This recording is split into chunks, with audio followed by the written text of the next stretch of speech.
साथियों नमस्कार, मैं रवि बेनीवाल लक्ष्य कोचिंग सिरसा में आप सभी का बहुत बहुत स्वागत करता हूं। साथियों, आज हम पढ़ेंगे इतिहास और इतिहास में वह अप्रत्याशित घटना जिसने मुगलों की परवल रेखा को और भी अधिक प्रबल कर दिया। हाँ, वो बात है पानीपत के मैदान की और खानवा के मैदान की। तो साथियों चलो शुरू करते हैं हम। व्यक्ति था मिर्जा जहरुद्दीन मोहम्मद बाबर। बाबर एक सैनिक प्रवृत्ति का व्यक्ति जिसका जन्म हुआ था 14 फरवरी 1483 को। 14 फरवरी 1483 को फरगना में एक व्यक्ति का जन्म होता है जिसके बचपन का नाम था जहरुद्दीन। 11 वर्ष की आयु में ये लड़का अपनी पुश्तैनी रियासत का राजा बना। 1494 में 11 वर्ष की आयु में ये गद्दी पर बैठता है, लेकिन थोड़े ही समय बाद इसके चाचा द्वारा इसे गद्दी से हटा दिया गया। साथियों, सबसे महत्वपूर्ण बात है कि बाबर अपनी एक आत्मकथा लिखता है तुर्की भाषा में जिसका नाम है तुजुक-ए-बाबरी। तुजुक-ए-बाबरी तुजुक-ए-बाबरी आत्मकथा लिखी गई थी बाबर के द्वारा और यह तुर्की भाषा में लिखी गई थी। सभी घटनाओं का उल्लेख करता है बाबर जो इसके जीवन में घटी थी। तो तुजुक-ए-बाबरी में बाबर कहता है कि रबी की एक रात थी, हम 200 लगभग सैनिक थे, मेरे पास अच्छे जूते नहीं थे, अच्छे लिबास मेरे पास नहीं थे, हम दर बदर भटक रहे थे। बाद में हमें एक गुफा दिखाई दी तो मेरे साथियों ने कहा कि सरदार आप गुफा में आराम कर लीजिए। तो साथियों, मैंने वो रात उन्हीं साथियों के साथ बिताई थी और वो रात हमने एक 110 साल की बूढ़ी महिला के घर में गुजारी। तो उस 110 साल की बूढ़ी महिला ने मुझसे कहा, बाबर क्यों भटक रहा है? बाबर क्यों भटक रहा है? तेरे पूर्वज तैमूर ने कभी पूरे हिंदुस्तान को लूटा था। हिंदुस्तान सोने की चिड़िया है, तू हिंदुस्तान को लूट ले। तो बाबर कहता है, मुझे हिंदुस्तान लूटने की प्रेरणा एक 110 साल की बुढ़िया से मिली। अगले ही साल अल्लाह की रहमत हुई और मेरे एक पुत्र का जन्म हुआ जिसका नाम था हुमायूं। साथियों, अब बाबर ये सपना देख रहा है कि वो हिंदुस्तान को जीतेगा और अपने सपने को सार्थक करने हेतु बात है सन 1519 की। साथियों, 1519 की बात है। बाबर हिंदुस्तान पर चढ़ाई करता है। हिंदुस्तान पर पहला आक्रमण किया गया। 1519 पर हिंदुस्तान में बाबर पहला आक्रमण करता है, हिंदुस्तान को लूटता है और वापिस चला जाता है। अगले ही बरस 1520 में बाबर ने हिंदुस्तान पर अपना दूसरा आक्रमण किया, हिंदुस्तान को दोबारा लूटा और वापिस चला गया। साथियों, 1521 में बाबर हिंदुस्तान पर अपना तीसरा आक्रमण करता है, हिंदुस्तान को तीसरी बार लूटता है, लूटा और वापिस चला गया। करते करते 1524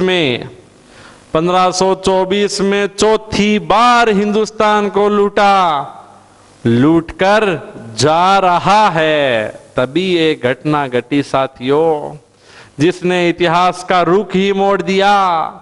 और घटना ये थी, जब बाबर 1524 में वापस जा रहा था तो दिल्ली का इस समय जो सुल्तान था वो था इब्राहिम लोदी।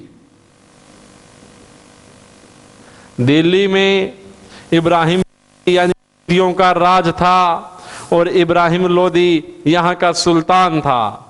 इब्राहिम लोदी ने दो व्यक्तियों को अपमानित करके अपने दरबार से निकाला था, जिसमें एक इसका चाचा था जिसका नाम था आलम खान लोधी,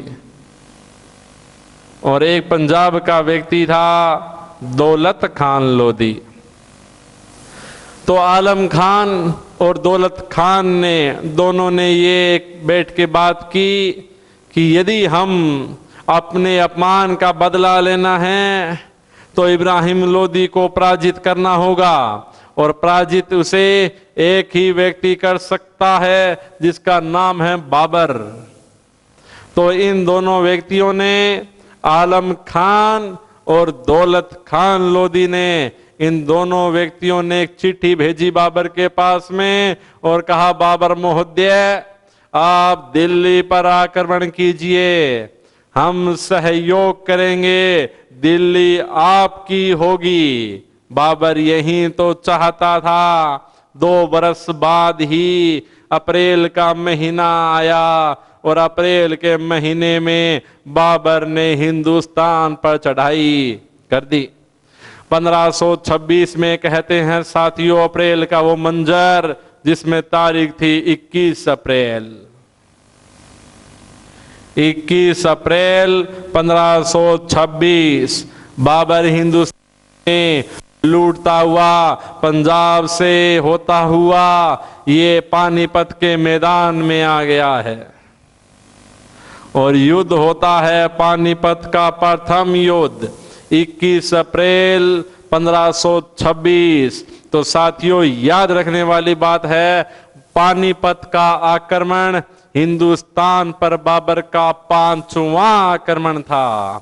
प्रथम आक्रमण 1519 में, द्वितीय 20 में, तृतीय 21 में, चौथा 24 में, और पानीपत तो 5वां आक्रमण है बाबर का।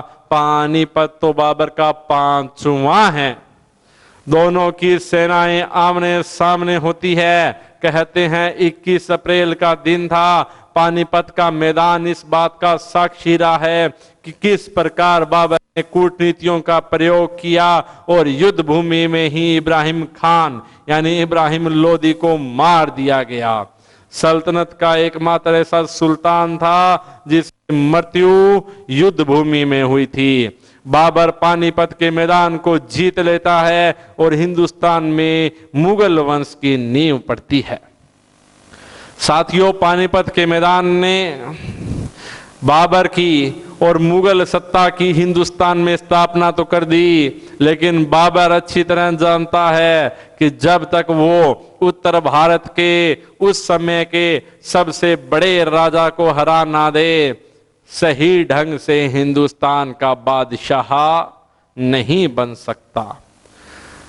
साथियों, पानीपत के युद्ध में बाबर जीता था और जीतने की वजह थी इसके पास में एक पद्धति थी जिसका नाम है तुलुगुमा युद्ध पद्धति, जो बाबर ने उज़्बेकों से सीखी थी।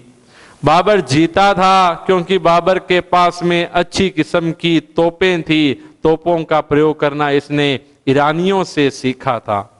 लेकिन बाबर अपनी आत्मकथा में कहता है कि मैंने पानीपत तो जीत लिया, लेकिन मैं हिंदुस्तान का वास्तविक सम्राट जब तक नहीं बन सकता तब तक, जब तक मैं मेवाड़ के राजा राणा संग्राम सिंह या राणा सांगा को पराजित ना कर दूं। राणा सांगा एक महान योद्धा थे और बाबर कहता है कि जिस प्रकार एक ही मैयान में 2 तलवार नहीं रह सकती, उसी प्रकार उत्तर भारत में बाबर का और राणा सांगा का एक साथ रहना मुश्किल है। तो साथियों, अब बाबर योजना बनाता है कि वो किसी भी प्रकार से राणा सांगा को पराजित करेगा। और कैसे पराजित करेगा, ध्यान दीजिए। क्या तुलगुमा पद्धति होती है, कैसे कैसे प्रयोग हुआ, सारी बातें आपसे भी की जाएगी। साथियों, पूरा ध्यान से। व्यक्ति का नाम है बाबर। बाबर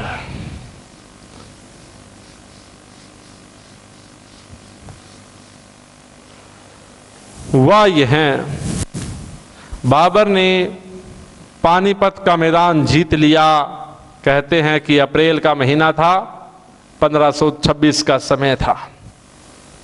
लेकिन बाबर जानता है जब तक राणा सांगा को पराजित नहीं किया वो वास्तविक रूप से हिंदुस्तान का सम्राट नहीं बन सकता।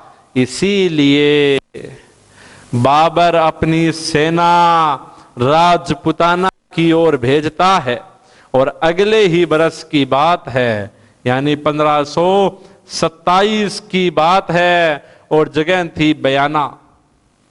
बयाना हरियाणा के सीमावर्ती भरतपुर में एक जगह का नाम है बयाना। बयाना में अपनी सेना भेज दी और बाबर ने अपने सेनापति को भेजा जिसका नाम था मेहंदी ख्वाजा।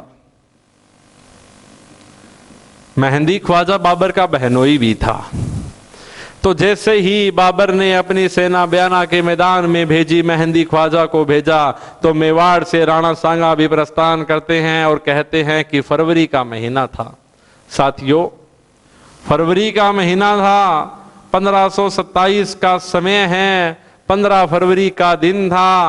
राणा सांगा और मेहंदी ख्वाजा के सैनिक आमने सामने होते हैं। बयाना में रक्तपात होता है। कहते हैं कि अद्भुत एक मानव थे राणा सांगा, जिनकी लगभग हाइट 7.5 फीट के पास में थी। एक आंख नहीं थी, एक हाथ नहीं था, एक पैर नहीं था, शरीर पे जख्म ही जख्म होते थे। लेकिन जिस प्रकार से वो युद्ध कौशल करते थे, बड़े बड़े लोग उनकी प्रशंसा करते, थकते नहीं थे। ऐसे थे वीर राणा सांगा। कौन थे? राणा सांगा। तो राणा सांगा एक खूंखार व्यक्ति थे, और जिस प्रकार राणा सांगा ने बयाना के मैदान में मुगलों को मारा, मुगल वहां से भाग गए। मुगल सारे बाबर के पास चले गए, दिल्ली चले गए। और मेहंदी ख्वाजा कहता है, बाबर किसको जीतने का सोच रहे हो? बाबर किसको जीतने का सोच रहे हो? राणा सांगा को पराजित करोगे? मन से निकाल दीजिए, बोझा बिस्तर गोल कीजिए, चलते हैं वापिस। अगर यहां रहे तो प्राणों से भी हाथ धोना पड़ सकता है। बाबर चाहता है कि वो अखंड हिंदुस्तान को जीतेगा, हिंदुस्तान में वास्तविक स्थापना करेगा। साथियों, बाबर कभी निराश नहीं हुआ था।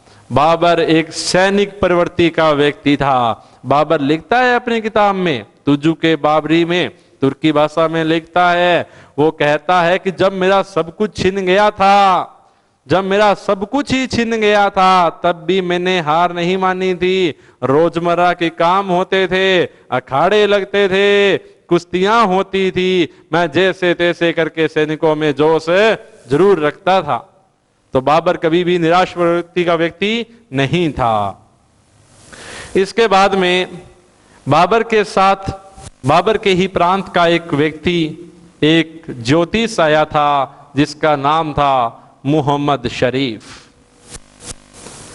साथियों, मोहम्मद शरीफ ने भविष्यवाणी कर दी कि यदि राणा सांगा और बाबर के मध्य युद्ध हुआ तो युद्ध में बाबर पराजित होगा, राणा सांगा विजयी होंगे। बाबर के सैनिक तो पहले से ही डर रहे हैं, ऊपर से ये ज्योतिष की भविष्यवाणी उन सभी को, उनकी नींव को कमजोर करती है। और सैनिक कहते हैं हम युद्ध नहीं करेंगे। बाबर चाहता है युद्ध करना है, सैनिक कहते हैं युद्ध नहीं करेंगे। तो कहते हैं साथियों, बाबर एक दिन, मार्च का महीना था, रायसीना की पहाड़ी थी। बाबर मार्च के महीने 1527 में रायसीना की पहाड़ी पर चढ़ गया और रायसीना की पहाड़ी पर चढ़कर संबोधित करता है बाबर अपने सैनिकों को। बाबर कहता है, सरदारों और सिपाहियों, वर्षों पहले हम मुगलों ने हिंदुस्तान को जीतने का ख्वाब देखा था। आज उस ख्वाब को सच करने का समय आ गया है। हम ये जो लड़ रहे हैं यह कोई युद्ध नहीं है, यह तो एक जिहाद है। यदि हम जीत गए तो हम गाजी कहलाएंगे, अगर हम हार गए तो हम अल्लाह के शहीद कहलाएंगे।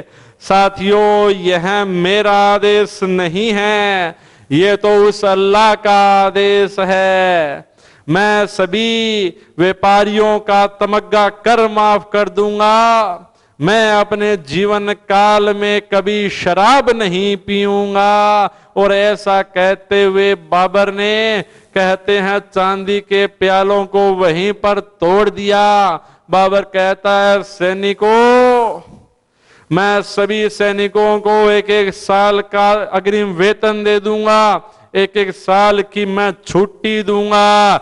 जो जाना चाहता है वो जा सकता है, लेकिन यह मान के रखिए कि यह मेरा आदेश नहीं, अल्लाह का आदेश है।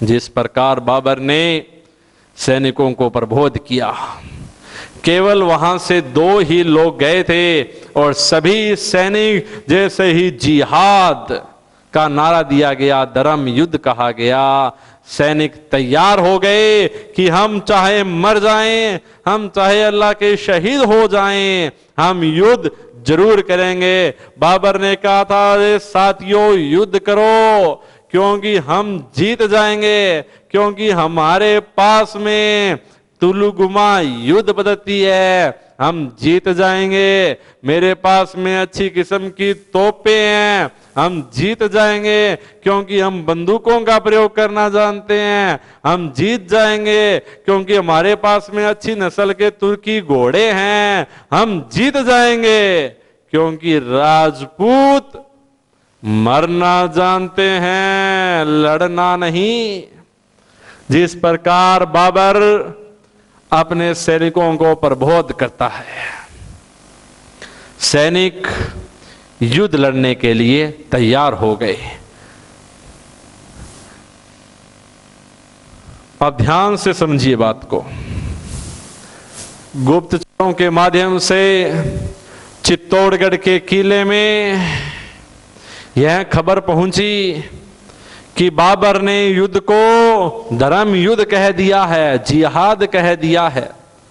तो कहते हैं, राणा सांगा के दरबार में 7 राजा, 9 राव, 104 सरदार उसकी खिदमत में हाजिर रहते थे। सभी को इकट्ठा किया राणा सांगा ने और कहा राणा सांगा ने कि गुप्तचरों के माध्यम से सूचना मिली है, बाबर धर्म युद्ध घोषित कर रहा है। तो सभी सरदारों ने कहा, अगर हिंदू बादशाह बाबर युद्ध को धर्म युद्ध घोषित कर सकता है, युद्ध को जीतने में धर्म का सहारा ले सकता है, तो हम भी धर्म युद्ध में धर्म का सहारा लेंगे। हिंदुओं की वैदिक काल से चली आ रही परंपरा है पांति पर्वन प्रथा। साथियों, नाम महत्वपूर्ण है।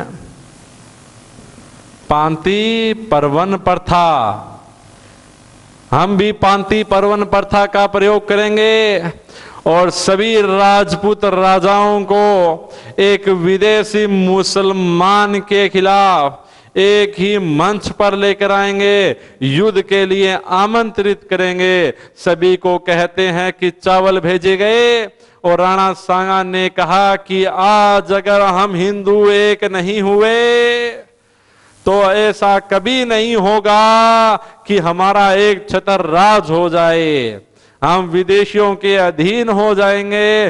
और राणा सांगा ने सभी राजाओं को पत्र लिखकर मेवाड़ में बुलाया कि हम बाबर के खिलाफ युद्ध करेंगे।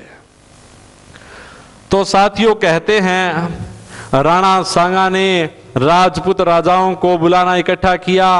राणा सांगा ने बीकानेर के राजा कल्याणमल को बुलाया। राणा सांगा ने आमेर के राजा पृथ्वीराज कछवाहा को बुलाया। राणा सांगा ने मारवाड़ राजा राव गांगा के पुत्र राव मालदेव को बुलाया। कहते हैं राणा सांगा ने भरतपुर से अशोक परमार को बुलाया, कहते हैं राणा सांगा ने चंदेरी से मेदिनी राय को बुलाया, कहते हैं कि राणा सांगा ने सिरोही खेरा देवड़ा को बुलाया, कहते हैं कि राणा सांगा ने गोगुंदा से झाला अज्जा को बुलाया, कहते हैं राणा सांगा ने बूंदी के नारायण देवा को बुलाया, कहते हैं राणा सांगा ने बागड़ के उदय सिंह को बुलाया। सभी आसपास की जगहों पर पत्थर भेज दिए गए। तभी पता लगा नागौर के रहने वाले एक मेड़ता की जगह के वीरम देव मेड़तिया को। साथियों, नागौर में जगह है मेड़ता और नागौर राजस्थान में है, तो वहां पर एक व्यक्ति था वीरम देव मेड़तिया।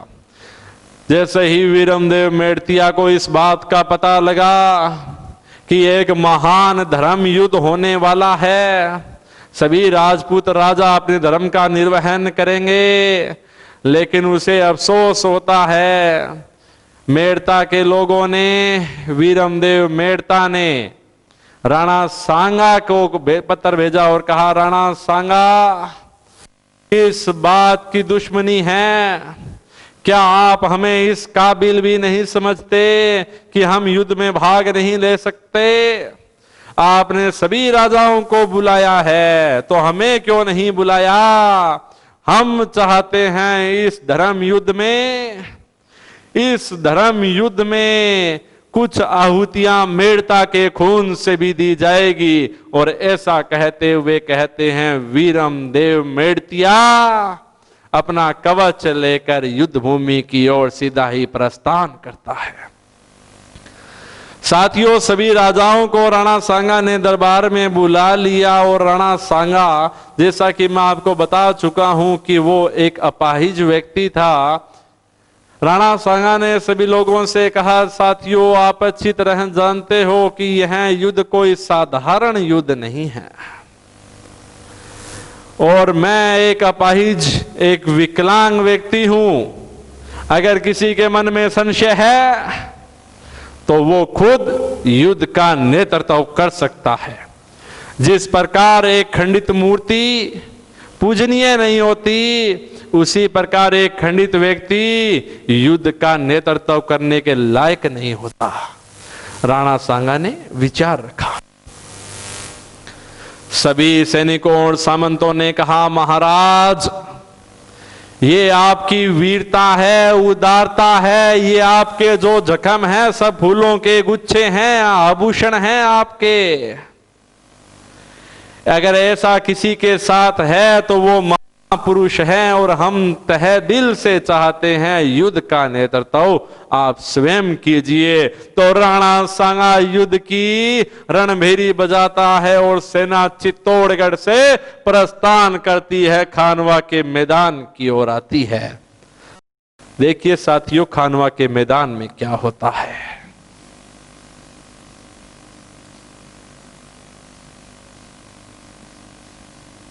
हम खानवा का युद्ध पढ़ रहे हैं, तो 17 मार्च 1527 को हुआ।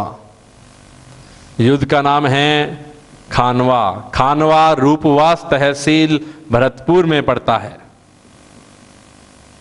17 मार्च का दिन था, 1527 का समय है साथियों। तो राणा सांगा जैसे ही चित्तौड़गढ़ से प्रस्थान करता है, एक युद्ध का खाका तैयार किया गया कि कैसे कैसे युद्ध करेंगे, और उधर बाबर भी युद्ध का खाका तैयार कर रहा है। बाबर कह रहा है कि हम युद्ध लड़ेंगे, तुलुगुमा युद्ध पद्धति से युद्ध लड़ेंगे। तो बाबर ने तुलुगुमा युद्ध पद्धति अपनाई। पूरा ध्यान सामने रखिए, समझ में आएगा कि तुलुगुमा युद्ध पद्धति होती क्या है। तो बाबर ने सबसे आगे खड़ा किया, क्या है ये, क्या है ये? मान लीजिए ये तोप है। क्या है? तोप है। सबसे आगे तोपों को खड़ा किया। इसके बाद में पैदल सैनिक थे बाबर के। इसके बाद में यहां पर और यहां पर बाबर के वजीर होते थे। बाबर स्वयं सेना के मध्य में रहकर नेतृत्व कर रहा है, घोड़े पर बाबर बैठा है। इसके बाद में यहां पर बाबर को सुरक्षा प्रदान की जा रही है। सेना का एक पैदल भाग है और कहते हैं जब तुलगुमा पद्धति अपनाई जाती है तो यहां और यहां सेना का एक रिजर्व भाग रखा जाता है, सेना का एक सुरक्षित भाग रखा जाता है। बाबर ने कहा इस प्रकार युद्ध लड़ेंगे। सामने राणा सांगा है, तो साथियों देखिए राजपूत युद्ध कैसे लड़ते थे। राणा सांगा यानी राजपूत सबसे आगे। बताइए क्या है ये? मान लीजिए ये हाथी है। क्या है? हाथी। यानी सबसे पहले सेना का जो अग्रिम भाग होता था उसमें हाथियों को खड़ा किया गया। हाथी घोड़े खड़े किए गए हैं, उनके पीछे पैदल सैनिक हैं, पैदल सैनिक हैं। राणा सांगा स्वयं सेना के मध्य में रहकर नेतृत्व कर रहा है, अपने घोड़े पर सवार है। और राणा सांगा का जो दायां और बायां भाग है, इन पे राणा सांगा ने जिन राजाओं को बुलाया था उन राजाओं को खड़ा किया गया है। लेकिन साथियों जब यह युद्ध की व्यूह रचना तैयार हो रही थी तब राणा सांगा ने सभी से कहा था कि चाहे कुछ भी हो जाए, कुछ भी हो जाए, बाबर हिंदुस्तान से, बाबर खानवा के मैदान से भागना नहीं चाहिए, बचकर वो भाग ना जाए, ऐसी व्यवस्था बनाओ। साथियों राणा सांगा की सबसे बड़ी भूल थी कि उसने बाबर को लुटेरा समझता। उसने बाबर को लुटेरा समझा और समझेगा ही, क्योंकि पानीपत से पहले भी उसने 4 आक्रमण और कर दिए थे। पानीपत उसका 5वां आक्रमण था। तो राजाओं को लग रहा था बाबर एक लुटेरा है, बाबर हिंदुस्तान में आता है, हिंदुस्तान को लूटता है, वापिस चला जाता है। तो राणा सांगा ने कहा कि खानवा की घेराबंदी कर ली जाए, खानवा की घेराबंदी कर ली जाए, किसी भी हालात में यहां से बाबर जीवित नहीं जाना चाहिए। राणा सांगा की भूल थी साथियों, उसने आधी सेना कहते हैं सिंध प्रांत में भेज दी, आधी मध्य प्रांत की तरफ भेजी गई, आधी सेना दिल्ली की ओर, आधी सेना पंजाब की ओर भेज दी गई और सेना का एक बहुत कम भाग लेकर ही कहां पहुंचा? खानवा। अब 17 मार्च 1527 को खानवा का वो मंजर जिसने पूरे इतिहास को हिला कर रख दिया और मुगल सर्वोच्च हो गए। युद्ध का पहला पड़ाव 17 मार्च 1527 को कहते हैं सुबह 9 बजे की रणभेरी के साथ में शुरू हो गया।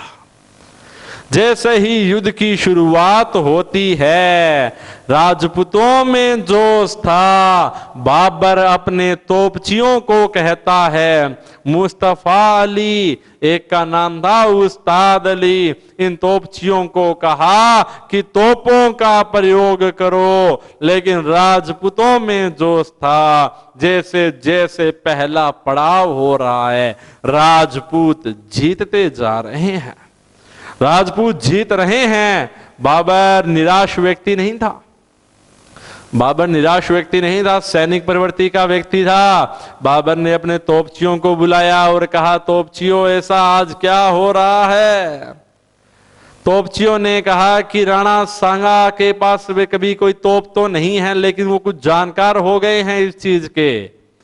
तभी बाबर ने युद्ध की व्यूह रचना में बदलाव करते हुए बैलगाड़ियों पर तोपों को सजाया और कहा तोपचियों को कि तोपें चलाई जाएं और तोपों से निशाना किनको बनाया जाए, हाथी और घोड़ों को निशाना बनाया जाए।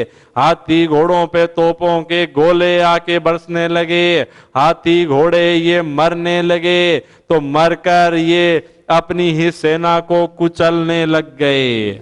हाथी और घोड़े अपनी ही सेना को कुचलने लग गए।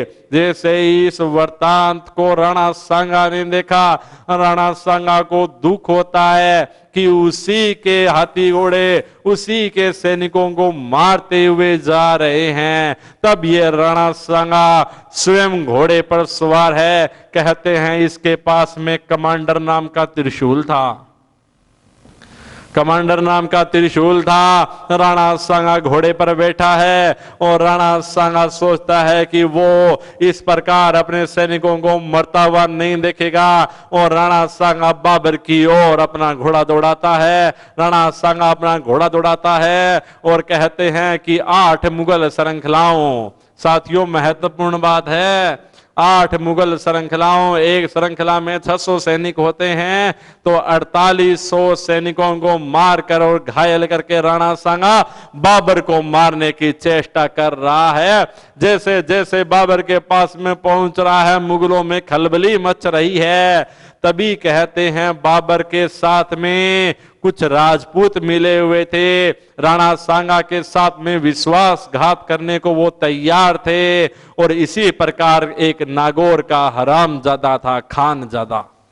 नागौर के हरामजादे ने, नागौर के खानजादा ने और रायसीना के सलहदी तंवर ने, इन दोनों व्यक्तियों ने राणा सांगा के साथ में विश्वासघात कर दिया और राणा सांगा खानजादा और सलहदी तंवर के सैनिकों से मूर्छित होने लगे।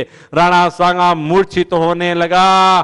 तभी वहां पर राणा सांगा के ही कदकाठी का एक व्यक्ति झाला अज्जा आया और कहता है, महाराज आप अपना छत्र मुझे दीजिए, आपका जीवित रहना बहुत जरूरी है। यदि आप जीवित रहे तो हम बाबर से दोबारा लड़ाई कर सकते हैं। यदि आपको आज कुछ हो गया तो हम कभी कभी भी मुगलों से जीत नहीं पाएंगे। तभी राणा सांगा मूर्छित हो गए, कहते हैं साथियों, और जैसे ही मूर्छित हो गए इन्हें खानवा के मैदान से निकाला गया और दौसा ले जाया गया था।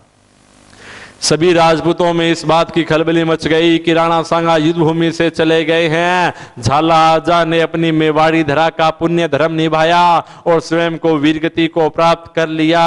वीरगति को प्राप्त हो गए झाला आजा, जिनका इतिहास में नाम अमर हो गया। राणा सांगा को दौसा पहुंचाया गया। कहते हैं कि जैसे ही राणा सांगा यहां के मैदान से निकले थे, राणा सांगा मूर्छित हो गए और राणा सांगा के जो सहयोगी लोग थे उन सभी में निराशा आई और बेहतरीन ढंग से तोपों का प्रयोग किया गया। और ये जो सेना का रिजर्व भाग होता है ये युद्ध में भाग नहीं लेता है, लेकिन जब युद्ध चल रहा होता है तो ये भाग यहां से और ये भाग यहां से विपक्ष की सेना को घेर लेता है। इस प्रकार राजपूतों को घेरा गया और राजपूतों को यहां से खदेड़ दिया गया। खानवा का युद्ध पूरा होता है और बाबर युद्ध में साथियों विजयी हुआ। लेकिन राणा जब 3 दिन बाद में होश में आता है तो इतिहासकार कहते हैं उड़ते ही राणा सांगा ने पूछा, खानवा का क्या हुआ? तो उसके सैनिकों ने बताया कि खानवा हम हार गए हैं। फिर भी निराश नहीं हुआ राणा सांगा। कहते हैं कि 80 घाव उस व्यक्ति के शरीर पर थे, 80 घाव थे राणा सांगा के शरीर पे। इसीलिए कर्नल जेम्स टोड ने सैनिकों का भग्नावेश मानवों का खंडहर कहा है। राणा सांगा को मानवों का खंडहर, सैनिकों का भग्नावेश कहा है। निराश नहीं हुआ ये सांगा। सांगा कहता है, प्रतिज्ञा लेता है, जब तक मैं बाबर को ना हरा दूं चित्तौड़गढ़ के किले में नहीं जाऊंगा। जब तक मैं बाबर को ना हरा दूं, आज के बाद कभी पगड़ी नहीं बांधूंगा। और साथियों, इतिहास साक्षी है इस बात का कि इस घटना के बाद राणा सांगा ने कभी पगड़ी नहीं दी और राणा सांगा केवल एक चीरा, एक लीरा बांध कर ही रहता था। इसके बाद में यहां से रणथंभौर के किले में चला गया, दोबारा लड़ने के लिए तैयार हो। लेकिन जिस प्रकार का जोश राणा सांगा में था, उस प्रकार का उसके सैनिकों में नहीं था। नियति किस प्रकार क्रूर हो जाती है साथियों, इस बात का अंदाजा इसी से लग सकता है कि उस राणा सांगा के जिसने सभी राजपूतों को एक साथ एक मंच पर लाया, उसी के सैनिकों ने एक दिन सीधा घोलकर राणा सांगा को पिला दिया। राणा सांगा की जहर की वजह से मृत्यु हो गई। लेकिन भारतीय इतिहास में और विश्व इतिहास में यह व्यक्ति सदा सदा के लिए अपने पराक्रम के लिए जाना जाएगा और यह पूजनीय रहेगा। साथियों, थैंक यू, धन्यवाद।